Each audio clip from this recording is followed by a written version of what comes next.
Ô Renato, você que vive sondando o comportamento do brasileiro lá no seu Instituto Locomotiva, com as pesquisas, você fez 30 pesquisas, aliás, durante a pandemia, o que este vírus nos trouxe? Olha, primeiro ele desmontou a primeira fake news sobre a pandemia, de que era um vírus democrático. As pessoas no início da pandemia falaram, não, porque pela primeira vez é um vírus que atinge pobres e ricos. Ele pode matar pobres e ricos, mas deixou de uma forma muito clara e cruel que num país desigual como o nosso, os anticorpos sociais para combater o vírus são muito diferentes. Né? Uma coisa é você trabalhar numa profissão onde o home office é possível.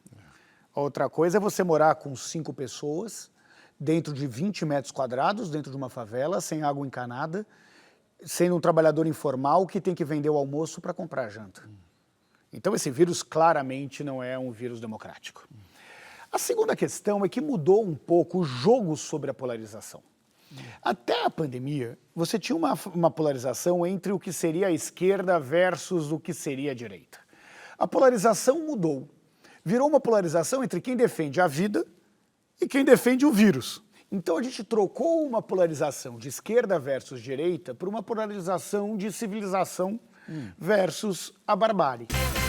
Já estava bom, diz que a mudança para melhor, não estava muito bom, estava meio ruim também, estava ruim. Agora parece que piorou.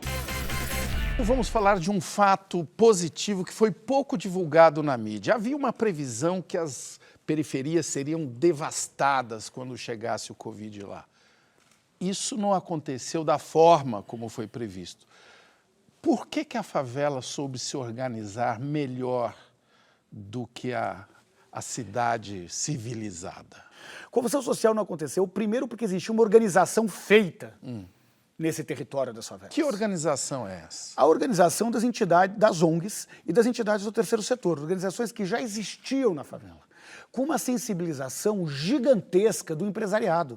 Eu vi famílias que, de fato, se mobilizaram fortunas e colocaram à disposição dessas organizações para não deixar faltar comida na vida dessas pessoas. Nós tivemos grandes empresas que doaram alimentos para essas pessoas. Enquanto o poder público falava que existia 30 milhões de invisíveis, o que me deixou muito preocupado. E as pessoas naturalizaram essa frase que para mim foi a maior absurdo da pandemia. Como um governo fala que existe 30 milhões de invisíveis? 38 milhões. 38 milhões Aliás, de invisíveis. quando o Paulo Guedes falou aquilo, eu falei, poxa, eu vou ter que perguntar para o Renato se ele... A lupa dele não tinha visto esses 38 a milhões. nossa, a da CUF é do Gerando Falcões, porque enquanto o governo não sabia onde estavam essas pessoas, as organizações sociais de favela estavam fazendo reconhecimento por biometria facial, o que há de mais moderno de tecnologia para cadastrar as mães da favela e fazer o donativo chegar para essas pessoas. Nós fizemos pesquisas que mostrou que se não fossem essas doações, 86% das mães de favela tinham passado fome se não fossem essas doações. Nós fizemos uma matéria que foi capa do Valor Econômico que mostrou que 1/3 da classe A e B pediu o auxílio emergencial. 69% conseguiram. No mês da favela não teve fraude, porque era biometria facial. Esse dado é realmente chocante.